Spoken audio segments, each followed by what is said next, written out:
Hi, I'm Henry. I'm a frequent blogger on Friends of Quinn. Today, I'm going to do a video blog about work and careers. Now, when I was 18, I got a summer job as a carpenter's helper. For someone who's never met a nail that he didn't bend, my carpentry skills were a little suspect. But the job was so basic that even a klutz like me ought to be able to do it. I managed to stay out of trouble for the first few weeks or so, but eventually I showed off the real me. After ignoring my boss's suggestion on how to move a can of paint, you guessed it, I spilled a gallon of gray industrial paint all over a big wooden desk and the floor. Sharing some language that apparently my boss had learned in the Navy, he was not impressed. After we had salvaged the situation with some cleaning agents and sawdust, I volunteered to sweep up the remaining mess. "Forget about it," he shouted. "You'll hurt yourself pushing a broom. In fact, the only thing you ought to push is a pencil, and even then you'll hurt yourself." Now, needless to say, I did not pursue a career in carpentry. Now, in my defense, I've had a pretty good career pushing a pencil, and I only occasionally injure myself. This experience taught me something about goodness of fit. The likelihood of being successful in the workplace improves significantly if you find a career where you can maximize your strengths, minimize your weaknesses, and love what you do. The focus may be even more important for persons with learning differences. Now, you may have some friends who apparently can try just about anything. No big deal. And they don't fall flat on their face. People with learning differences may not have the same luxury of just checking things out and seeing what happens.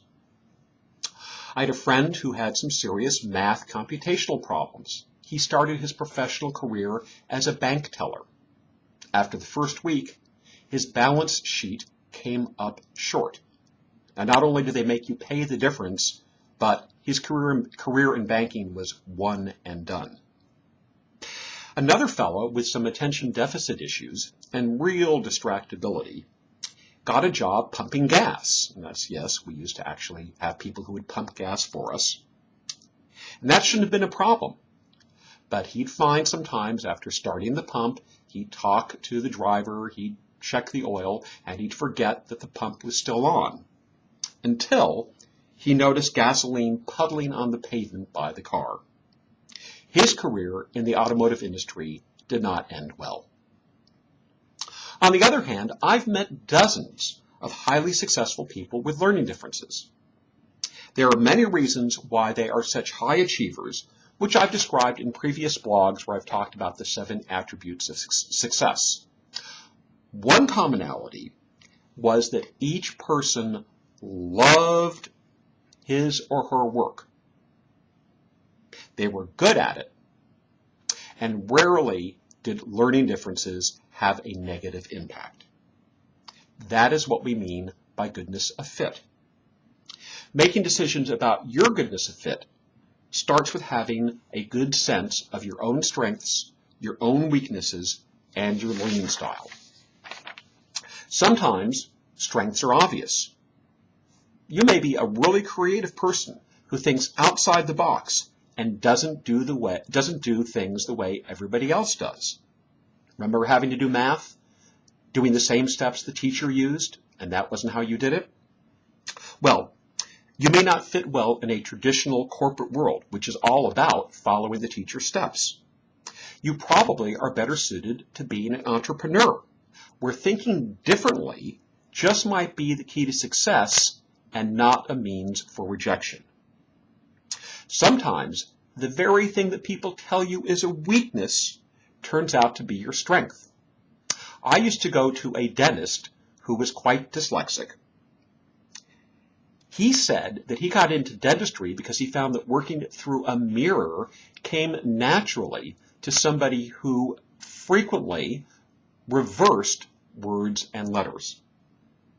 a doctor, another friend of mine, and she really didn't learn to read till she was in 4th grade, chose to specialize in dermatology because the textbooks had more pictures than any other kinds of texts in the field of medicine. And so many people with learning differences have told me that because they simply had to work harder than other kids just to pass, that they have developed an incredibly strong work ethic that makes the difference time and time again. Finally, find something you are passionate about and love to do. Passion and love can take you a long way. Confucius supposedly said, "Choose a job you love, and you will never work a day in your life." I love what I do, but it's still work. It's always a challenge, and there are bad days as well as good ones.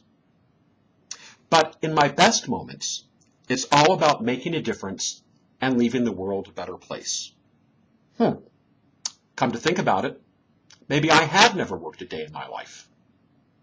So I hope these tips are helpful, and I hope that you never have to work a day in your life, but you are in a career that fulfills you and satisfies everything that you want to do.